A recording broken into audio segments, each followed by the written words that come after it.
ઉતાવળ રાખીને ઉતાવળ રાખી વાળો જો પેરી લીધી મેં હવે ઠાંકી રાખવાની કોઈ દેખે નહીં અને તાબ લગાડી દે તારો બાપ હાથમ આઈટમ આવે છે તાબ લાગી જાય ને તો કામ થઈ જાય હાથમ આઈટમ હા શેડો આમ ખોઈ તારો બાપ આમ ફેંકી રાખ હો અને હા ભાઈ હા દેખાડ દે એટલે માલ મિલકત જેટલું હશે એટલું હાથમાં પછી દે ભાગી જાય હાલ જલ્દી નીકળ ટપોળાને કર કરી એમ છે કર્યા નથી રહેતા પૈસા થી ભેગા કર્યા હાય હા એટલે 5 લાખ પૂરા પૈસા છે અને 2-2.5 લાખ રૂપિયા લગભગ ઘરમાં પીડ્યા છે અને એ કઈ તિજોરીમાં ન રાખવાનો હોય કારણ કે હું ટપુ શેઠ છું મને બધી ખબર પડે છે હાલતા ચોરી થાય ઓલા ગોખલા મૂકેલા છે કોઈ સકાઈ ન જાય ક્યાં પૈસા પીડ્યા કોઈ ખબર ન પડે હવે હાઈતમ હાલી આવે છે અને જો જ્યાદા પૈસા ઘરમાં ન રખાય કારણ કે ચોરીઓ બહુ થવા મળે એટલે આ 5 લાખ રૂપિયા રહ્યા ને બેગમાં મૂકી આવું તો બેગમાં છે ને તો થોડા કાયમ આવશે મારે ક્યારેક એ ક્યાં ગઈ ત્યાં બારી ગઈ શું છે બોલવાની એ હું આ બેગમાં 5 લાખ રૂપિયા મૂકવા જાઉં છું અને ઘરમાં બીજા વખત પૈસા પીડ્યા છે ધ્યાન રાખજે ક્યાં મૂક્યા છે એ તારે કઈ કામ નથી અહીંયા ગોખલામાં મૂક્યા છે આ તે વાંધો નહીં હા હું જાઉં છું અને ધ્યાન રાખજે ઘરની એ હો હા અને હું સાંજે પાછો આવી એ હા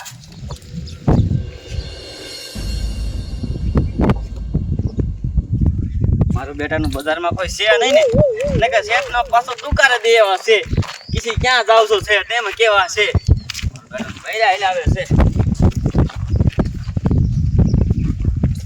કોના બૈરા હતા તમારા ગામના બૈરા નો લઈ ગયા મારા બેટાના કોઈ બહાર ગામનું હોય એવું દેખાણું એટલે જ ન પૂછ્યું નકર તમને બોલાવે દે કાટવું છે ઠારું એમ કે કાંઈ વાંધો નહીં ભલે ત્યાં જાતા હોય ત્યાં જાતા હોય જવા દેવાય આપણે આપણું કામ કરાય છે ને શેઠે વહી ગયા છે બેગમાં પૈસા મૂકવા તો આજ તો છે ને ઘરે ને ઘરે રહેવું જોઈશે પૈસાની ધ્યાન તો મારે રાખવી જોઈશે ને આજ તો બેનપણી વાળે બેહવા નહીં જડી લાય ખાયો ગા લુગડા હકેલી નાખ હજી કેટલું કામ બાકી છે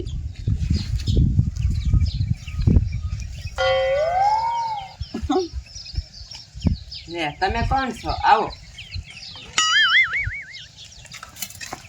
પૈસા ને હું ક્યાં છે કોણ છો તમે એ તારે શું કામ છે પૈસા ને હું ક્યાં છે પકડે એ શેઠ છે ને ઓલા ગોખલા મૂકીને ગયા છીએ એ મને કઈ કરતા નહીં પકડ આ મોબાઈલ બધું ઘરાણા પૈસા ક્યાં એ હા શું કરશી ઓલા ગોખલામાં છે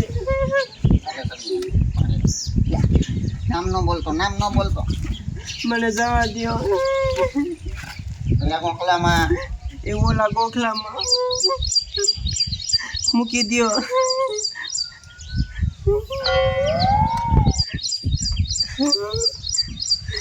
એ કોક હોય તો બસાવો એ કોક ધોળો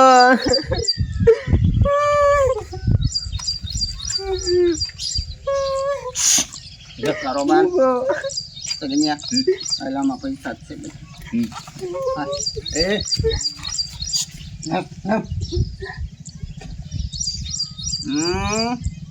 એ પૈસા મૂકતા જાઉં શેઠને શું જવાબ દઈશ બોલો આ પૈસા લૂંટીને વહી ગયા મને તો લાગે છે આ બાઈ નથી લગભગ તો છે ને જણ જ હતા બાઈઓને કપડાં પહેરીને આવ્યા છે હવે શું કરવું હું શેઠને શું જવાબ દઈશ લાય કયો શેઠને ફોન કરું હાલો એ શેઠ તમે ખાયો ખા આવો એ આપણા ઘરે છે ને ચોરી થઈ ગઈ છે એ તમારા પૈસા ને મારા ઘરાના બધું ચોરાઈ ગયું હું લૂંટાઈ ગઈ એ 2 ચોર આવ્યા હતા અને એને છે ને હાડિયું પહેરી હતી અને જણ હતા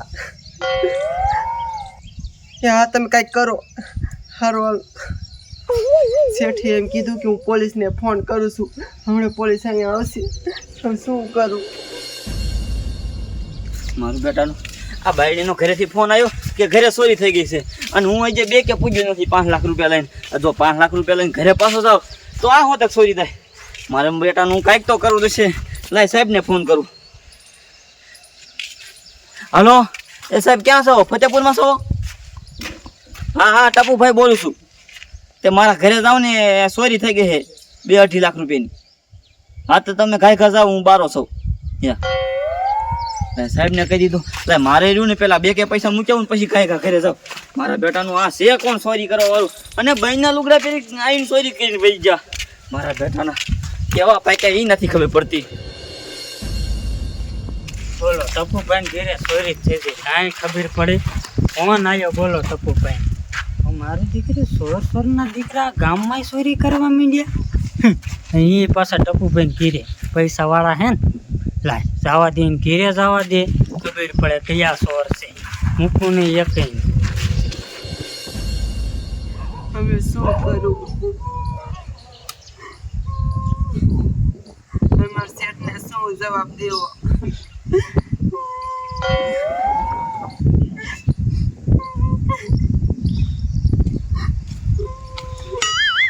આ ટપુભાઈનું ઘર છે ને? હા સાહેબ, એનું જ ઘર છે. કેમ કરતા ચોરી થઈ? એ સાહેબ એમાં એવું છે, હું છે ને અહીંયા લુગડા હકેલતી હતી ને, હા તે 2 જણ આયા, પણ એને છે ને જણના કપડા નથી પહેર્યા, બયુના કપડા પહેર્યા હતા. મને આમ સીધી આમ ગરકી પકડી લીધી અને આમ સાકું દેખાડ્યું એવું? અને મને કે પૈસા ક્યાં છે? પછી મેં સીધું તે બધું લૂંટીને વહી ગયા. તો એ બૈરા જ હોય, બૈરા ચોરી કરેલી છે. બોલો. એ સાહેબ બૈરા નથી, મને જણ જેવું દેખાતું હતું, એમ તો હું તમને કહું છું. એવું છે? હા. કિનકોર ગયા? એ છે ને સાહેબ આમ ગયા પાછા. દેખાડો, હાલો દેખાડો. હાલો હું તમને દેખાડું. એક ન મૂકું.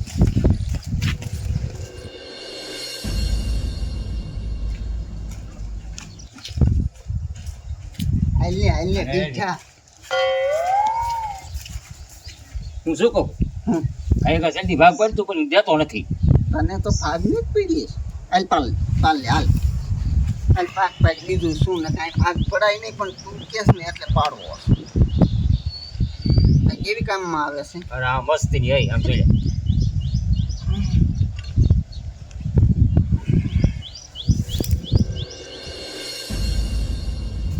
મારા દીકરા અહીંયા કઈ નથી ને? બોલો. હંતાણા જે બાજુ મૂકવા નથી એકલું જો. એ સાહેબ ભર્યો. એ બે છે ને અહીંયા નથી. ઓલી બે ભાઈ મેં પૂછ્યું ને તેને છે ને એમ કીધું કે બે છે ને આમ જ ગયા છે. હા હા હાલો ઝાટ હાલો, મૂકવા નથી એકેય ને. જો ભાગ બેનો કપલે બેન હરખે હરખા છે, બરોબર? પછી વાયલાજી નો કે તો તું વધારે લઈ ગયો. હું શું કહું, હોટલમાં મને ખવાડજી. હું શું કામ ખવડાવું? હા મેં ખવાયેલું તું મેં. ઓલ કટિયા ખવડાવી દે. હા હા હું ખવડાવી, પણ જો 2 દી પછી. 2 દી પછી? હા 2 દી પછી. 2 દી પછી ના હોય. અને સમજો હા આ બધું હેકેર હા અને હાલ હવે આમ હાડિયું બાડિયું મૂકેવી. ભાગતી ના ને એકેય નો ભાગતા, તને ક્યાં દાંત આવે? હે હા હા હા, હાડિયું પહેરીને તમને એમ થયું ચોર્યું કરશો તો પકડાઈશો નહીં. હે તે આ ગધાડા જેવો હે આ ગજે સોર્યું પેલે હું છે ન કરતો. તે આ શું કીધું? હાલ્યો હે હાલ્યો. આ પકડો તમારે શેનીમાં જોઈ લે. હા પૈસા ક્યાં લે? પૈસા ક્યાં? આની પાસે છે. એટલે કાંઈક એટલે ભાગમાં તું કાંઈક ભાગ પાડ્યો હોય મારે. બીજું ઓલા બેનને દે, જોવું એમ હલે દે ને. હવે હે હવે કાંઈ નથી. હે હાડિયું હે. હાડિયું છે એટલે ચોર્યું કરવામાં તમને શરમ ના આવતી? ચોર્યું કરો હે, બીજો ધંધો નથી? બીજા ધંધા જ નથી ને. આમ રે સાહેબ તમારે સરકારી નોકરી તમને પગાર મળી રહે. એવું છે મારે ખોરે શું હોય જે પૈસા હે પૈસા નથી હાડી કાઢું, ખારી ન લાગે ને. રાતે લઈ ખાયરી લાગતી જ છોડવામાં, અને ખાયરી ના લાગતી. હે હાય બાપા, હાય બાપા. હે કેમ થાય સાહેબ ઉભાઈ દે, મને લાગશે નહીં. તો એ બધું મીઠું થઈ ગયું એવું મારે છે. કઈ અહીંયા લાગશે ને અહીંયા લાગે છે. ભાગતી નો લાગ. અરે આમ આગળ હાલતો થા, એક કઈ ન મૂકવા. સાહેબ ઈ બેયને છે ને જેલમાં લઈ જઈને હરખી રીતના મારજો એટલે કોઈ દી છે ને ચોરી ન કરે. એક કઈ ન મૂકું, તમે તાર ઘેરે વઈ જાઓ. હું મેદા કેવા છે લે બયું બની ચોરી કરવા આવ્યા.